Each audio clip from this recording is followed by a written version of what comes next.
Hi, welcome to Watercolor Wednesdays with Amber Stone. Today I'm going to be teaching you guys how to do splatter paintings, and we're going to do some Pokemon.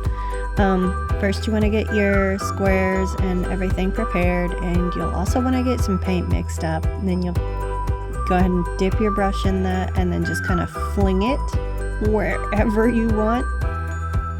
Really fun, really easy to do. You can also get your page wet with a little bit of water like I'm doing right here, and then just kind of dab your brush into areas, and then that color will spread around like that.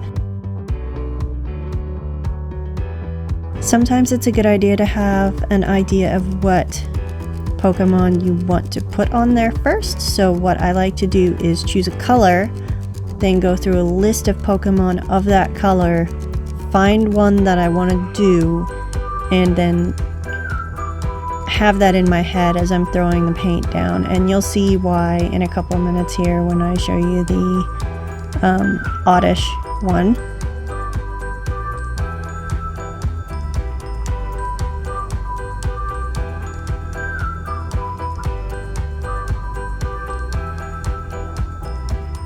But once you've got your colors on there in a way that you like, you'll want to set it aside so that it can dry.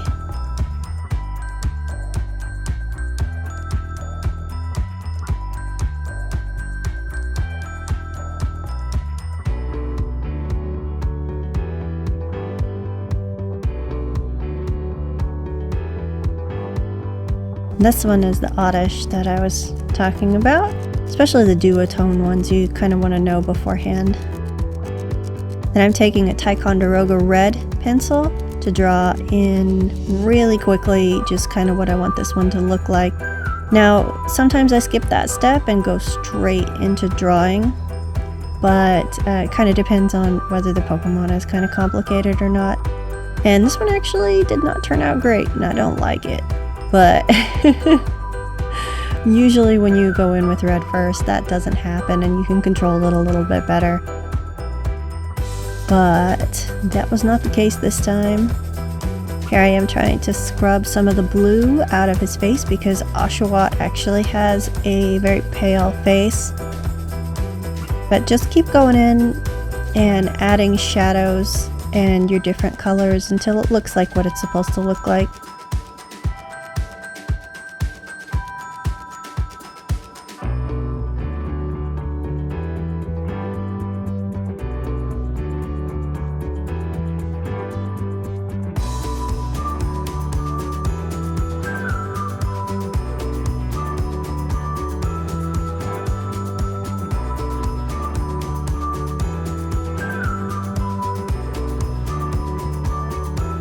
This Oshawott I drew straight onto the paper without drawing it first, and I think he turned out a lot better than the other one.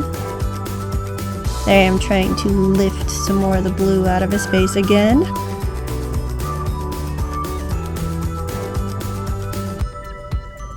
And you'll see a little bit of bleeding happen there on the left side.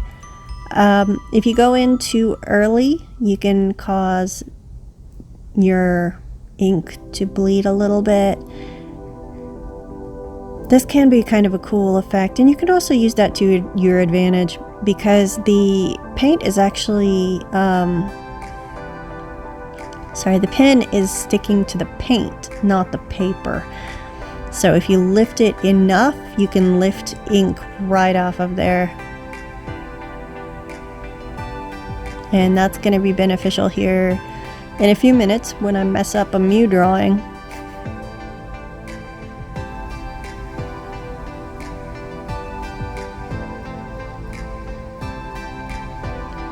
Now once you think you've got everything the way you want it,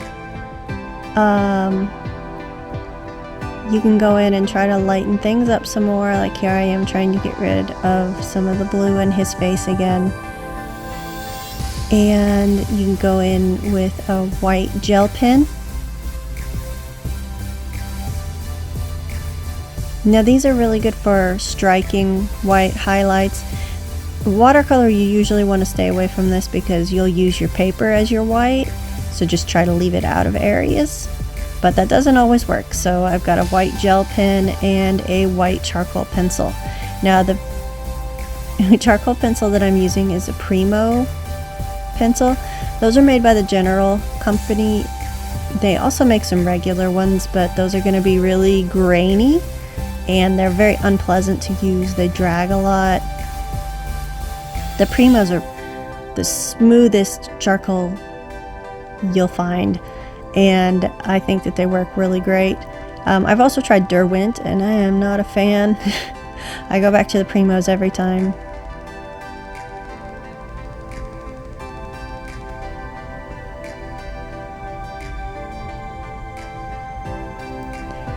And here you can see you take a couple of minutes to try and decide how exactly you're going to fit a Pokemon on this space and how you want to incorporate the splatter. What's the best way to do it, and like keep some of it in the background or keep all of it in the background even.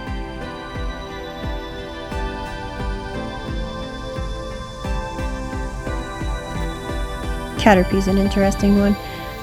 This is another one where we chose the color first and then I went in and decided to do Caterpie on it. I do these at the Joplin Empire Market, and I have these little girls who hang out with me, and sometimes they'll tell me what they want on them.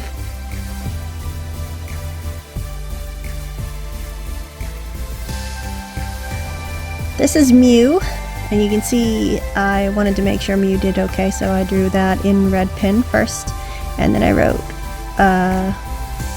I tried to write kusu kusu in Japanese, but I got my hiragana backwards, and so we took a brush and scrubbed it out and then re-added it after that was dry. You always want to make sure you go in after that's dry to draw on it again, because otherwise you're gonna just bleed all over the place and make yourself a mess.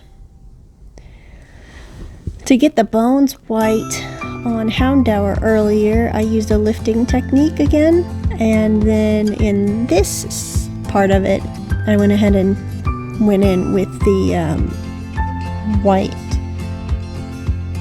charcoal.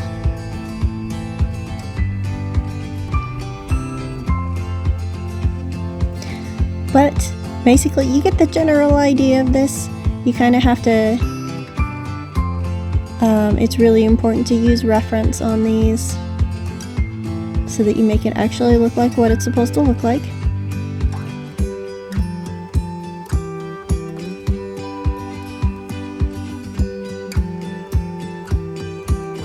Now here is the Oddish. It's particularly important on Pokemon that are two colors that you try and know what you're going to be doing beforehand, because otherwise you might wind up with kind of a little mess.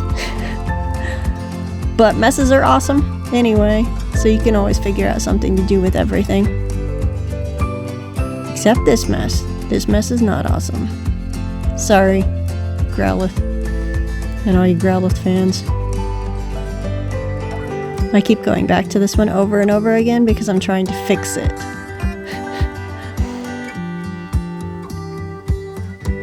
Now, Nidoran is kind of a fun little Pokemon. He's really cute, and you'll run into him a lot in the first game. So this was kind of a fun little trip to do. He's such a cute little guy. And you get really tired of him. Because they are so salty for things that are so practically worthless. Kind of like Rattata. But Rattata actually, he's really fun to use, and he's really fast in the old games, so he's not such a time sink.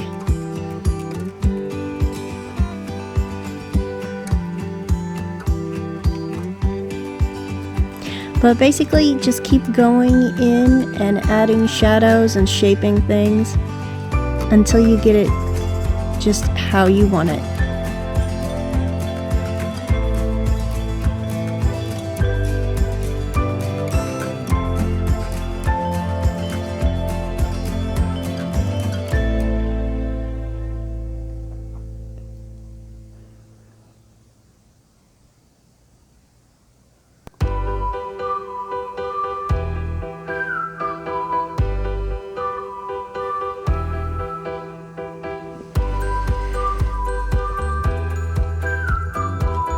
I do occasionally use these pastel pencils. These are pretty awesome. I mostly like to use them for highlights, and you'll see me use them a lot on these little guys just because a lot of the off-white kind of colors get really lost. But thank you guys for tuning in, and I hope you had a great time with me. We'll see you next time.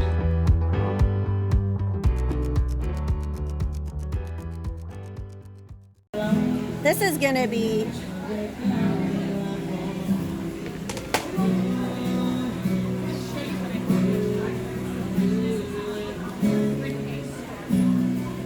this one is gonna be